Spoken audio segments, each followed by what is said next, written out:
इसके अलावा आपको बता दें कि प्रधानमंत्री नरेंद्र मोदी ने अपने संबोधन में महिला अपराध का भी जिक्र किया और बताया कि किस तरह से जो महिलाओं पर अत्याचार हो रहे हैं उस पर जो पूरा देश है वो किस तरह से आक्रोशित है। टूरिज्म का क्षेत्र हो, एमएसएमई का क्षेत्र हो, एजुकेशन हो, हेल्थ सेक्टर हो, ट्रांसपोर्ट सेक्टर हो, खेती और किसानी का सेक्टर हो, हर सेक्टर में एक नया आधुनिक सिस्टम बन रहा है। हम विश्व की बेस्ट प्रैक्टिसेस को भी आगे रखते हुए हम हमारे देश की परिस्थितियों के अनुसार आगे बढ़ना चाहते हैं। हर सेक्टर में आधुनिकता की जरूरत है, नएपन की जरूरत है, टेक्नोलॉजी को जोड़ने की जरूरत है और हर सेक्टर में हमारी नई नीतियों के कारण इन सारे क्षेत्रों में एक नया सपोर्ट मिल रहा है, नई ताकत मिल रही है। हमारे सारे अवरोध हटे, हमारी बंदी से दूर हो, हम पूरे सामर्थ्य के साथ चल पड़े, खिल उठे, सपनों को पा करके रहे, सिद्धि को हम अपने निकट देखें, हम आत्मसात करें, उस दिशा में हम चलना है। अब आप देखिए कितना बड़ा बदलाव रहा है। मैं एकदम जमीनी स्तर की बात करूं, विमेन सेल्फ हेल्प ग्रुप आज 10 साल में हमारे 10 करोड़ बहनें विमेन सेल्फ हेल्प ग्रुप में जुड़ी है। 10 करोड़ नई बहनें। हमें गर्व हो रहा है कि हमारे सामान्य परिवार की गांव की 10 करोड़ महिलाएं आर्थिक रूप से आत्मनिर्भर बन रही हैं।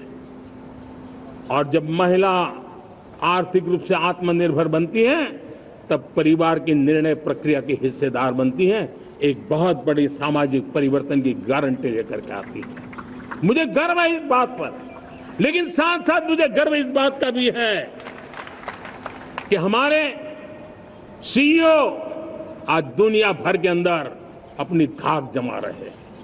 भारत के हमारे सीईओ विश्व भर में अपनी धाक जमा रहे हैं। तो सुना आपने प्रधानमंत्री नरेंद्र मोदी को, लेकिन आज प्रधानमंत्री नरेंद्र मोदी ने एक और बड़ी बात कही।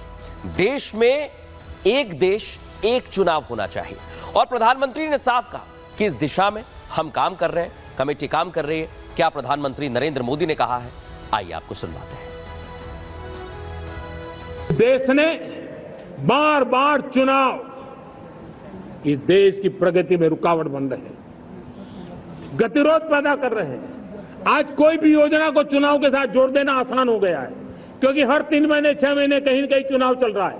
कोई भी योजना जाहिर करोगे आप तो मीडिया में देखेंगे, चुनाव आया तो फलाना हो गया, चुनाव आया तो फलाना हो गया। हर काम को चुनाव के रंग से रंग दिया गया है और इसलिए देश में व्यापक चर्चा हुई है। सभी राजनीतिक दलों ने अपने विचार रखे हैं। एक कमेटी ने बहुत बढ़िया अपना रिपोर्ट तैयार किया है। 1 नेशन 1 इलेक्शन के लिए देश को आगे आना होगा।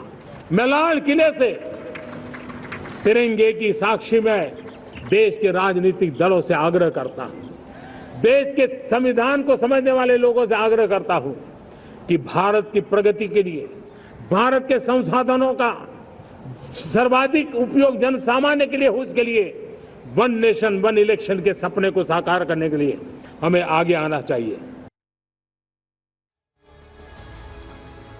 तो एक देश एक चुनाव की बात करते हुए यहां पर प्रधानमंत्री नरेंद्र मोदी को आप सुन रहे थे कि ये एक देश एक चुनाव समय की जरूरत है।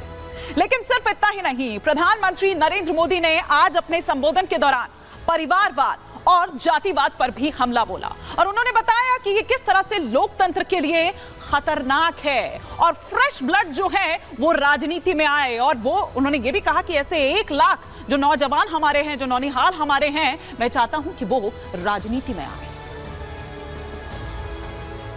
जब मैं देश में एक चिंता हमेशा कहता हूं, परिवारवाद, जातिवाद भारत के लोकतंत्र को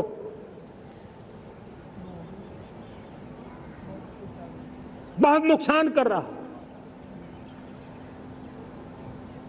देश को, लोक राजनीति को हमें परिवारवाद और जातिवाद से मुक्ति दिलानी होगी।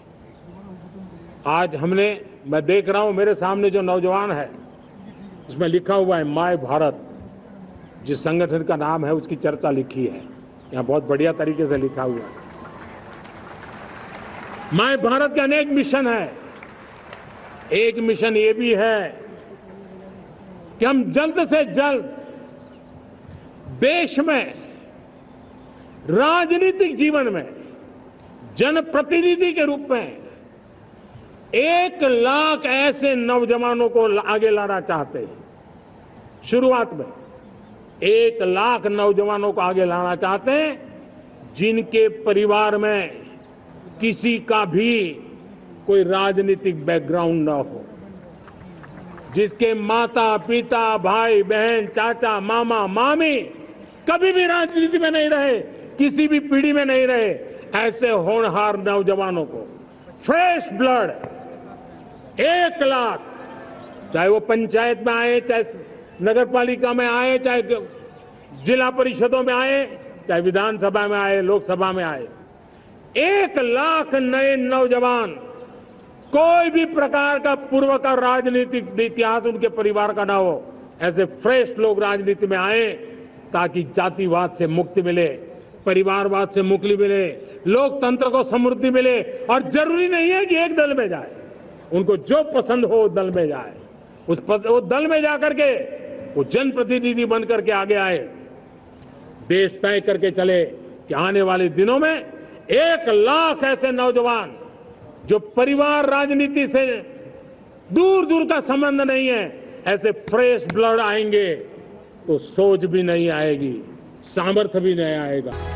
नमस्कार, मैं हूं आपके साथ हिमानी नैथानी और मेरे साथ है मेरे सहयोगी मृदुल शर्मा। आज देश अपना 78वां स्वतंत्रता दिवस मना रहा है और आज जब लाल किले की प्राचीर से प्रधानमंत्री नरेंद्र मोदी ने संबोधन दिया मृदुल, तो कई ऐसे अहम बिंदु, कई ऐसे अहम संदेश जो वो देते हुए नजर आए अपने संबोधन। बिल्कुल।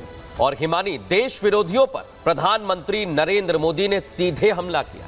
कहा कि कुछ लोग भारत की तरक्की देख नहीं पा रहे हैं और कुछ लोग निराशा के गर्त में डूब गए हैं। प्रधानमंत्री ने यह भी कहा हिमानी कि कुछ लोग देश में अराजकता का माहौल देखना चाहते हैं। बिल्कुल, और कुछ लोग भारत का भला सोच ही नहीं सकते। निराशा में डूबे लोगों से बचाना होगा अपने लोगों को, क्योंकि ये बुद्ध का देश है, ये युद्ध का नहीं है। इस तरह का संदेश भी दिया। और जैसे जैसे विकास होगा चुनौतियां भी बढ़ेंगी। उन चुनौती को चुनौती देना ही मृदुल भारत की तो फितरत है। और साथ ही भारत का विकास दुनिया के लिए संकट नहीं है, यह भी प्रधानमंत्री ने साफ कर दिया। कहा कि बदनीयत वालों की नेक नियत से हम भारतीय जवाब देंगे। प्रधानमंत्री ने क्या कहा है, ना डिगेंगे, ना रुकेंगे, ना थकेंगे। सुनिए जरा। देशवासियों, हम संकल्प के साथ तो बढ़ तो रहे हैं, बहुत आगे बढ़ रहे हैं, लेकिन यह भी सच है कि कुछ लोग होते हैं जो प्रगति देख नहीं सकते। कुछ लोग होते हैं जो भारत का भला सोच नहीं सकते हैं। जब तक खुद का भला न हो तब तक उनको किसी का भला अच्छा नहीं लगता है। ऐसी विकृत मानसिकता से भरे हुए लोगों की कमी नहीं होती है। देश को ऐसे लोगों से बचना होगा। वे निराशा की गर्त में डूबे हुए लोग हैं। ऐसे मुट्ठी बंद निराशा की गर्त में डूबे हुए लोग,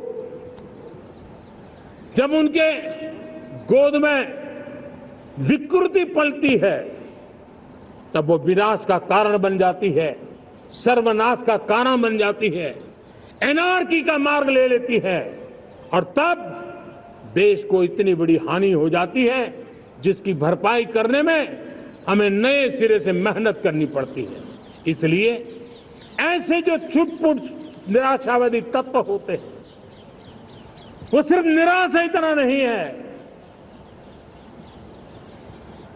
उनकी गोद में विकृति पल रही है।